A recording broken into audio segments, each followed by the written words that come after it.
This is actually a really huge week for MOBAs. Incredible week. What do we even start with? I say we start with League because so I was while in Japan.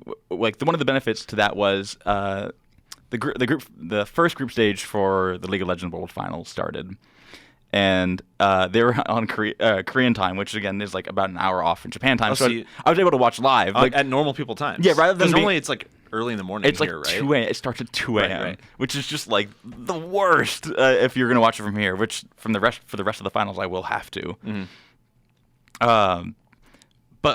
Yeah, like so, as expected, Samsung White, which is one of the Korean teams, just dominated. I can't believe that's a name. Yeah, well, so like that's the weird thing about Korean teams is like usually for American teams, most of the time it's like it depends. Like people just refer to them as Cloud9, or it's like Kingston HyperX Cloud9, or Cloud9 Kingston HyperX. Like they're usually put in different places. The sponsor. Yeah, but like in the front. Yeah. But like for them, it's like they're like it's right up front. It's Samsung White. They went 6-0. They just like dominated. So they were in Group A, which had Samsung White, Edward Gaming, AHQ Esports Club, and Dark Passage. Were any of the games even close? There may have been one or two. I didn't get to watch everyone because I was also working. But they just. I'm assuming they dominated. Like they're just so good. So is that a thing that like League fans love to see? Because it was the finals last year was just a total stomp too, right? Yeah, they weren't super great. It was like 3-0 or something. Yeah, it wasn't amazing. Like, do people like that? They're like, yeah, they love this powerhouse team, or is there sort of like a rooting for the underdogs kind of going on? I mean, there is. It's always the USA chance and everything. It's TSM. Like TSM was not in Group A. They were in Group B, with Starhorn Royal Club, SK Gaming, and Taipei Assassins. EG has a North American team for League, right? EG, but they didn't make it in. Okay. They're okay. Okay. Maybe like they're actually there's a whole long story about how EG was originally in an EU team. Before that, there was CLG. NA and CLG EU, but you can't have more than one owner. It's a very complicated. These are letters of the alphabet. Yeah, is what I'm hearing. Yeah. But doesn't really matter. But TSM and made it through. So the 4 teams are Samsung White, Edward Gaming, Starhorn Royal Club. Ugh, that's a mouthful, and Team Solamid. So these are the last 4 teams from groups A and B, and then we have C and D coming up. I think the preview show is sometime today, which is Wednesday. And are those games also in like Korea, Japan? Yeah, those are in Taipei, if I remember correctly. Okay, so it's still a pain in the ass for people here. Yeah. If you're in Europe, you'll be fine. It's not actually that far off. Okay. But the thing is, like the games even started pretty late there. Like it was like 8 p.m. when I started watching the games. I'd be in my hotel room or something. I don't know. I'm super excited. Like they also partnered with Imagine Dragons to. Yeah, that happened. We've not podcasted since that happened, right? No. Because we got out last week. Yeah, I messaged you while I was in Japan about it. That was really cool. They worked with Imagine Dragons to commission a song, which is just ridiculous and amazing. Commissioned one of the biggest bands in the world right now to commission a song for League. Yeah, and then they worked a custom music video. Yeah, with a custom music video that was produced, or at least the art director on it was, I think, one of the guys who did all of the Guerrilla videos. Or at least it was very similar to their. I didn't know that, but now I sort of see that. Yeah, that you mentioned that. Yeah. It's just an awesome anthem. It's like really like pump. Like it's normally I'm not a huge fan of like Imagine Dragons, but like as like just a fun dumb thing, I thought it was pretty. Yeah, great. It's very like.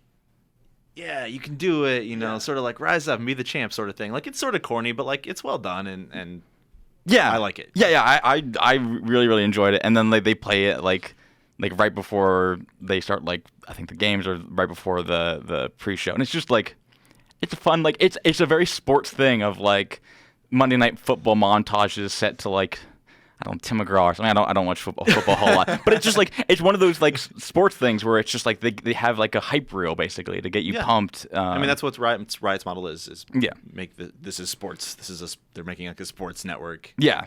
I think I don't know if I talked about it to you or someone, but we talked about it yesterday. Where, like the way that they put out this documentary about the players, like it was an hour-long documentary. It's called The Road to Worlds. You can find it on their YouTube page, and it's just it's about each each World Final and like the teams in it, and focusing on a player per team. They don't really focus on any of the North American teams because the North American teams haven't really done super well. But they focus, and it's just like it's great. It's like a good documentary that like if you wanted to introduce someone to League and be like, it's not about the game, it's just about these people and being competitive and about the scene without it being like overly involved. Yeah. I love that kind of stuff. Yeah. Is it sort of akin to like the Valve's free-to-play Yeah, documentary? it's actually very, very similar. Does it focus on like a handful of prominent players? It focuses on Hai from Cloud9, Pooh from one of the Korean teams. I have to go look up the names of the players. It's just a free thing you can watch? Yeah, it's free. It's on their YouTube page. Okay. It's about an hour long. There's 3 parts. There might be one more part. I'm totally down to watch that. Yeah, it's really, really fun. I just like I had about an hour to kill, and so I was watching it before I went to bed. I really enjoyed it. There's also like some other stuff going on in the league. Like they put out some like a lore page, which we're not exactly sure what it's about yet at the time of this recording. People think it's the Cyan rework, so it may be that. I don't know. Yeah, I saw some news about it, and I was like, James, I must ask you. Yeah. Or Kyle, who is totally fine again, by the way. Yeah, Kyle's fine. Kyle's fine. He's just running late. But yeah, like there's just a bunch of stuff going on, and they're like, it could be a new champion, and we've talked about on like recent podcasts that they're just ramping up production like super hard. Yeah, stuff's coming. Like, didn't another champion just come out? Azir? Yep.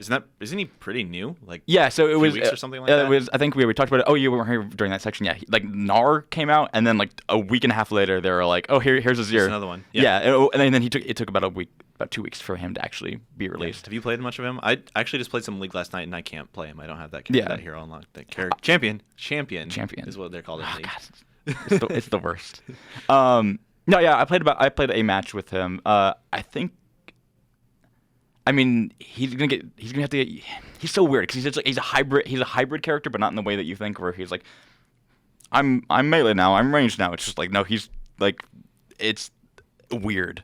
I don't know how to describe it, but I'm looking forward to playing him more. Hopefully, we'll get to play some League.